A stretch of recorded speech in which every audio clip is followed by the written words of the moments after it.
Hey everybody, it's Rabbit. Welcome back to the channel, and today we're going to be reviewing the new Israeli light tank, the Namr 30. And you have to imagine a pretty big set of quotes around the word light in that description, because the Namr 30 weighs in at a whopping 61 tons, making it the heaviest light tank in the entire game, actually by a pretty wide margin. Now obviously for people that were following my channel, they saw the polling I put up where I put the Namr 30 up with a few other vehicles, and of course the Namr 30 was the winner of that poll, although I will get around to those other vehicles eventually. And for starters, we'll cover some pretty basic stuff. The Namr 30 obviously is a light tank, so it's going to get active scouting, and it can reduce the spawn cost of your aircraft. In addition to that, the Namr 30 is also a rank 7 light tank, so it not only gets access to a scouting drone that you can use to spot targets for your team, which is a really handy feature if you remember to use it, which often I don't. Now, as a minor aside, before we get into the characteristics of this vehicle itself, it's important to remember this is actually based on the Merkava 4 chassis, so if you have seen my Merkava guide, some aspects of this, especially when you're talking about the durability,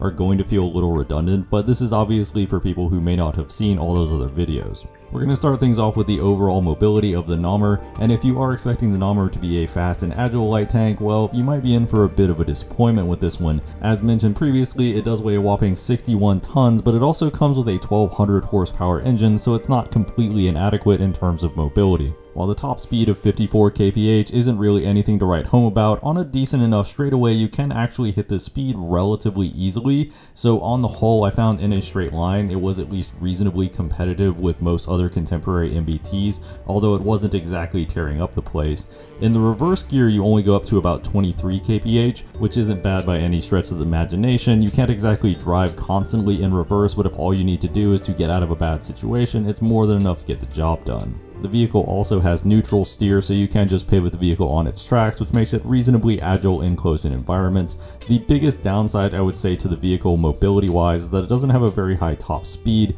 and as soon as you start hitting a lot of really difficult terrain or you start putting it up a hill, you will definitely feel the engine and transmission having a mild heart attack trying to move this thing's full 61 tons of mass. On the whole, I found its mobility was adequate, but its strength certainly isn't rushing to good spots early like some of the other light tanks you can get around this battle rating, especially some of the wheeled light tanks. That being said, it's nowhere near as bad as a vehicle like, say, the 120S, and certainly its mobility, especially in reverse, is significantly better than contemporary Russian MBTs, so it's not terrible, but you're not going to be wowed by its mobility. The durability aspect of this vehicle is where it starts to get interesting. To go over some of the more simpler aspects, it does have a laser warning receiver, so if you are getting lased by a helicopter or a drone, you will get some warning that you're being lased, and also an indicator of the direction, so if you want to pop smoke reactively and you have good reaction times, you can save yourself from an unfortunate demise, which is always nice. Speaking of smokes, the Namr 30 does have an unlockable smoke grenade upgrade, which gives you a total of 6 salvos of 2 smoke grenades each, launched from the left and right side of the hull. But if you saw my Magok and Merkava series, you know the Israelis like to also have 60mm mortars on the vehicle,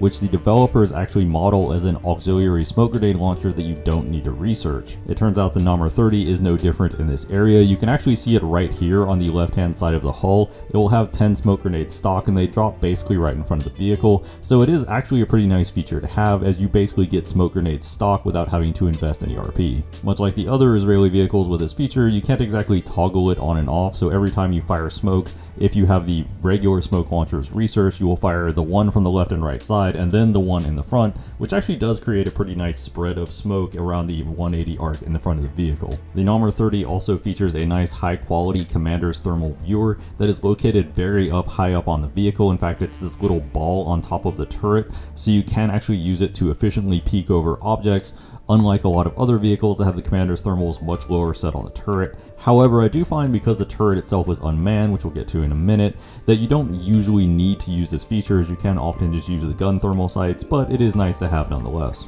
Moving on a bit to the vehicle's base durability, the front of the Namr goes anywhere from around 100mm of protection all the way up to a maximum of around 400mm of protection, making it exceptionally well protected for a light tank. It is heavily resistant to most autocannons from the front, as they often have to aim very low on the vehicle to have any chance of penetration, and you will even bounce heat rounds and sabot rounds from main battle tanks from time to time, depending on the exact angle, range, etc. The sides are obviously much thinner, but at least offer some protection, and some of the lighter autocannons you'll run into, especially things like SPAA, can often even struggle with the sides of this vehicle. All that being said, just getting into the crew compartment is the first challenge. Actually doing meaningful damage to the vehicle is the second challenge. It turns out the Namur 30 doesn't actually keep ammunition in the hull, or more accurately, all you keep is a pair of spike missiles on the left hand side, and I don't think I ever had these hit once the entire time I was playing and spading the vehicle, so ammunition explosions with this vehicle basically don't happen. You have to knock out 2/3 of the crew to actually disable it. Much like with the Merkava 4, the Namur 30 does use a front mounted engine on the right hand side of the vehicle, and this engine compartment and the firewall behind it will actually absorb a lot of the shrapnel going through it,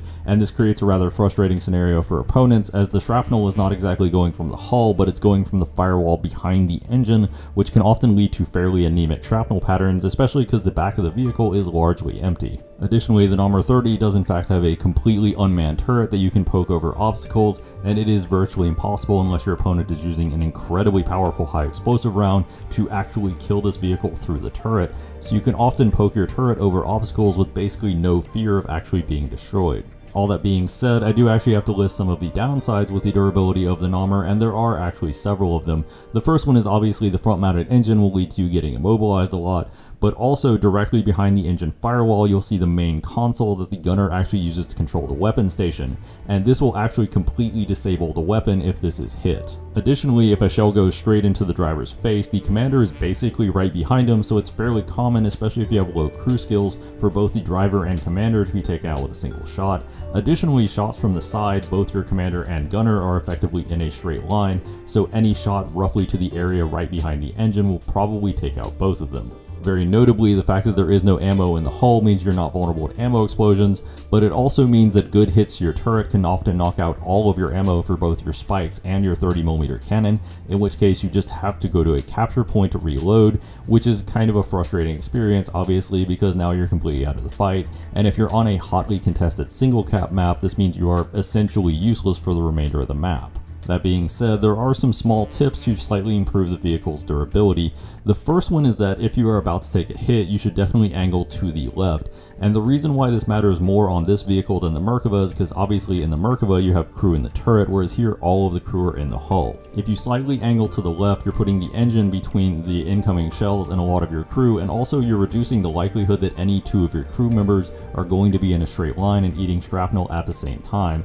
Whereas conversely, if you're heading straight at somebody could simply shoot to the right hand side of the vehicle and potentially get the driver and commander, or if you angle to the right, which is the worst, you're putting basically all three of your crew members in a straight line, which is obviously unideal. One thing I will also say is that the Spike missile launcher is noticeably larger than the 30mm ammo box, so if you are about to take a hit or somebody looks like they're trying to disable your turret, turning your turret to the right hand side so that the enemy hits the spikes instead of your 30mm ammo, which is the slightly more important weapon, is not a bad idea, although it's not exactly guaranteed as the spikes don't have a ton of protection. On the whole, I would characterize the durability of this vehicle as quite good. Even most medium tanks struggle to survive hits as reliably as the Namur does, and the combination of the unmanned turret and the slightly obnoxious hull creates a vehicle that can sometimes allow you to get out of some otherwise unwinnable situations. Moving to the weapon systems, and the first thing we need to discuss is obviously the mounting for the weapon systems, because all three of the weapons on the vehicle are mounted in the same place. The unmanned turret houses both the spike launchers, the main 30mm cannon, and a coaxial machine gun that is in most cases pretty useless. But one of the features you will notice very quickly about this mounting station, at least if you're like me, is that it actually has a relatively slow traverse of only about 30 degrees per second,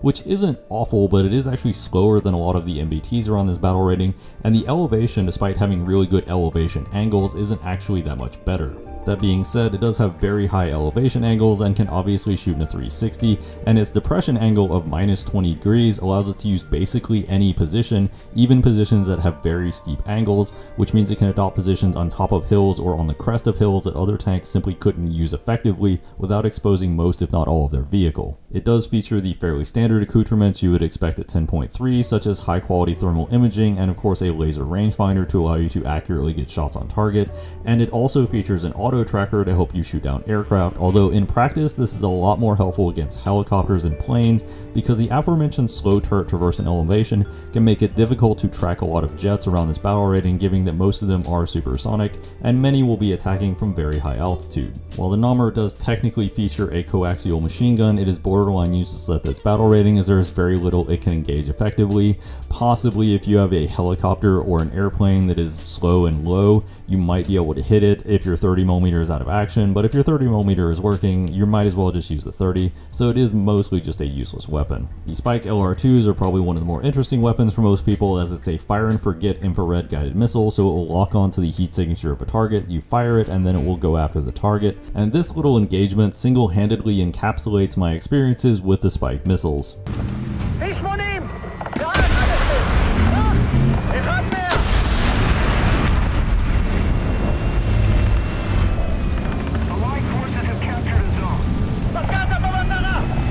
These two missiles were fired a few seconds apart, and the very first missile hits the roof of the Russian tank and non-pens, and the second missile hits the breach and completely wipes out the crew. And this level of weird inconsistency is what you should really be expecting going into using the Spike LR2s. It's not that the missiles are bad by any means, but you only have 4 of them, you don't have any control over where they hit, and at 700mm of pen with a tandem warhead, they're not weak, but they're not exactly overpowered either. You can have instances where they miss a target basically in the open, you can also have instances where they take out the most powerful tank in the game, and then right after that you can have an instance where they completely fail to kill us, self-propelled anti-air. It's just kind of all over the place in terms of their performance. One interesting feature about the Spikes is that if the enemy is within a certain distance, they will fly directly at them, but if they're beyond a distance, they will actually loft up and drop down on them. This can actually be useful as the Spikes now can lock onto relatively small heat signatures like a vehicle's roof, so in some instances you can get cheeky kills by locking onto a vehicle's roof and firing the Spike so that it drops down through the roof. And while this is situational, it is also important to keep these kind of situational advantages in mind.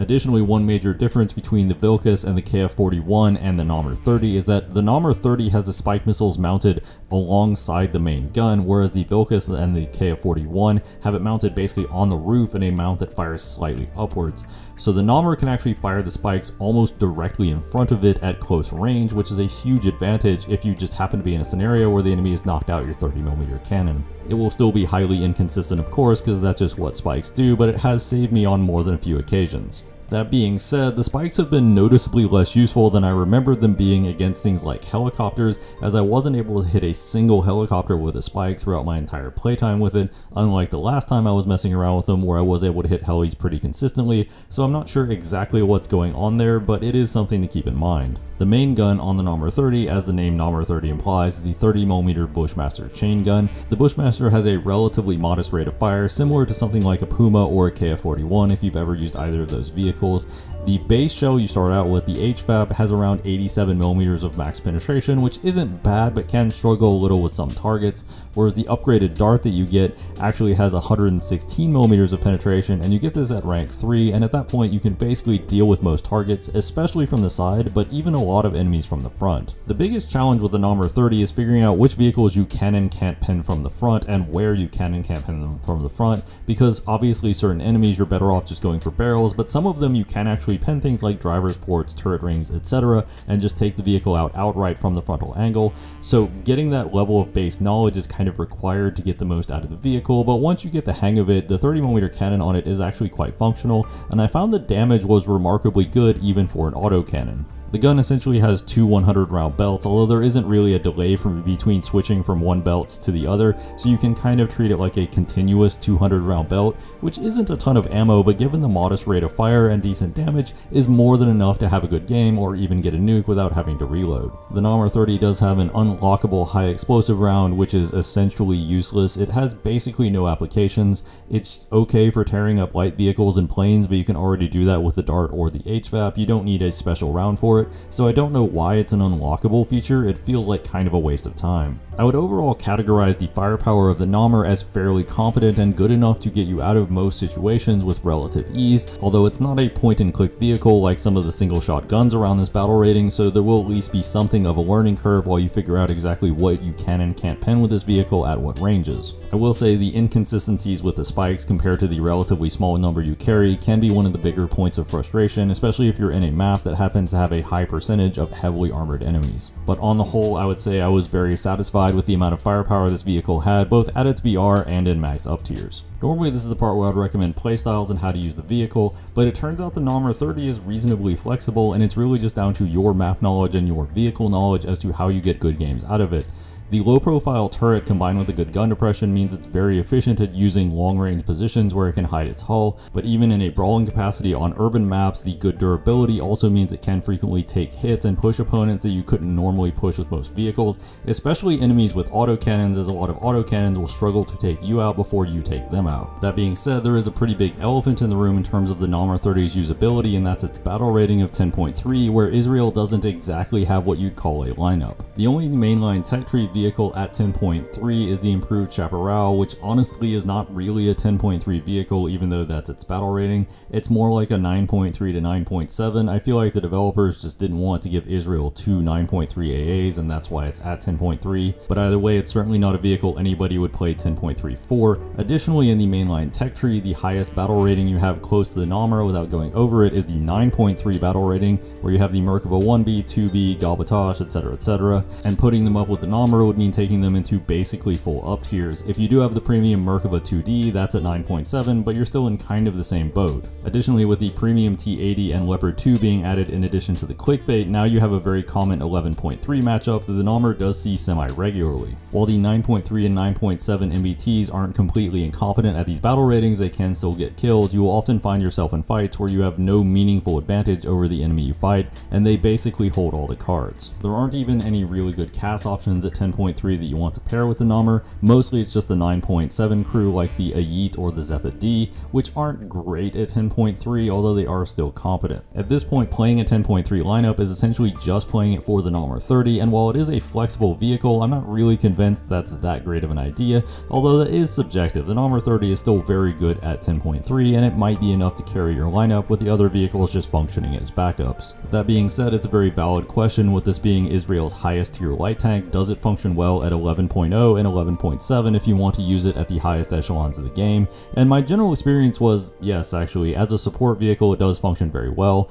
and the unmanned turret combined with the good gun depression lets it use positions that the Merkavas that you're stuck with at those battle ratings can't exactly use anywhere near as efficiently as the Namur, so it does also provide a useful niche that isn't necessarily available with the normal vehicles you have. On the whole, I found the Namur was definitely a great vehicle. It's a really good addition to the Israeli tech tree, and I would recommend anybody playing Israel around these battle ratings should definitely pick one up and spade it, because it is just a very useful and very fun vehicle to take around. But that's just my opinion on the matter. What do you think? Do you like it? Do you dislike it? If you found this vehicle helpful, feel free to drop a like and subscribe. That always helps out the channel. As always, don't give it to shoes.